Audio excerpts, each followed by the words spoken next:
এ পর্বে আপনারা দেখবেন কিভাবে ওয়েবসাইটে কুরিয়ারের এপিআই সেট আপ করবেন এবং এক ক্লিকে কুরিয়ারে এন্ট্রি করবেন। তো প্রথমে আপনারা কুরিয়ারে লগ ইন করবেন। লগ ইন করার পর বাম সাইডে সেটিং অ্যান্ড কনফিগারেশন মেনুতে চলে যাবেন। এখানে যাওয়ার পর কুরিয়ার এপিআই নামে একটা সাব মেনু পাবেন। এখানে যাওয়ার পরে ঠিক এভাবে দেখতে পারবেন। এখানে বেজ ইউআরএলগুলো আমরা আগে থেকে দিয়ে রাখি। এরপর আপনারা কুরিয়ারের ইনফরমেশনগুলো এখানে বসিয়ে নেবেন। পাঠাতে আপনারা store ID, client secret, client email, client পাসওয়ার্ডটা বসিয়ে নেবেন। তো এরপরে আমরা পাঠাতে লগ ইন করবো। তো পাঠাতে আমরা আগে থেকে লগ ইন করে রেখেছি। পাঠাতে গিয়ে প্রথমে আমরা স্টোর আইডিটা নিব। স্টোর আইডি ঠিক এই যে স্টোর আইডিটা পাবেন হচ্ছে পাঠার বাম সাইডে স্টোর মেনুতে। এখানে গিয়ে আইডিটা নেবেন। আইডিটা কপি করে স্টোর আইডিতে বসিয়ে দিবেন। এরপর আপনার ক্লায়েন্ট ইমেল এবং ক্লায়েন্ট পাসওয়ার্ডটা আপনারা পাঠাতে যে ইমেল এবং পাসওয়ার্ডে লগ ইন করেন ঠিক সেই ইমেল এবং পাসওয়ার্ডটা এখানে বসিয়ে দিবেন। ইমেল এবং পাসওয়ার্ডটা বসিয়ে দেওয়ার পরে আমাদের প্রয়োজন হবে ক্লায়েন্ট আইডি এবং ক্লায়েন্ট সিক্রেট। তো আমরা আবার পাঠাতে চলে যাব।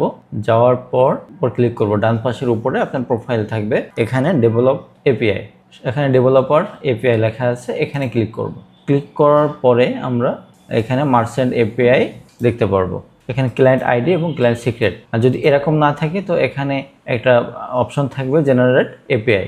জাস্ট জেনারেট এপিআইতে ক্লিক করার পরে এখানে চলে আসবে। তো এটা আমরা কপি করে ক্লায়েন্ট আইডিতে বসিয়ে দিব এবং ক্লায়েন্ট সিক্রেটটা কপি করে আমরা ক্লায়েন্ট সিক্রেট বসিয়ে দিব। এরপর আমরা জাস্ট জেনারেট অ্যাক্সেস টোকেনে ক্লিক করব। এখানে একটা টোকেন জেনারেট হয়ে যাবে। এরপর আমরা সাবমিট দিয়ে দিব। সাবমিট দেওয়ার পর পাঠার এপিআই কমপ্লিট। এরপর আমরা স্টেট ফার্স্টে একইভাবে এপিআই কানেক্ট করব। তো আমরা স্টেট ফার্স্টে চলে যাব। স্টেট ফার্স্টে যাওয়ার পরে স্টেট ফার্স্টের বেজ ইউআরএলটা আগে থেকে দেওয়াই থাকবে, আমরা দিয়ে রাখবো। স্টেট ফার্স্টে গিয়ে বাম পাশে মেনুতে গিয়ে আপনি মোরে চলে যাবেন। মোরে যাওয়ার পর এপিআই এখানে ক্লিক করবেন। এখানে ঠিক এরকম অপশনটা পাবেন। আর এখানে জাস্ট জেনারেট কিতে ক্লিক করবেন।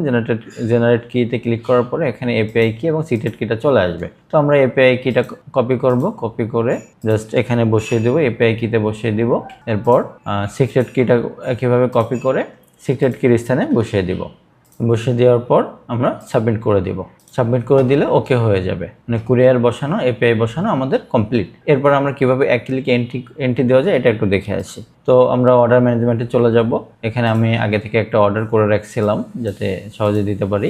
তো এখান থেকে আপনারা জাস্ট অ্যাপ্রুভে নিয়ে যাবেন। অ্যাপ্রুভে নেওয়ার পরে সিলেক্ট করবেন।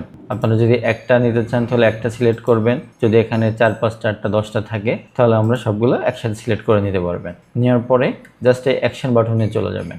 অ্যাকশন বাটন যাওয়ার পর সেন্ড টু কুরিয়ার যাওয়ার পরে আমি যে কুরিয়ারে দিতে চান সেই কুরিয়ারের উপর ক্লিক করবেন। যেহেতু স্টেট ফার্স্টে দিব, স্টেট ফার্স্টে ক্লিক করার সাথে সাথেই এটা অ্যাপ্রুভ থেকে কুরিয়ারে এন্ট্রি হয়ে শিপমেন্টে চলে যাবে। শিপমেন্টে চলে আসবে এবং কুরিয়ারে এন্ট্রি হয়ে কুরিয়ারের লিঙ্ক জেনারেট হয়ে যাবে।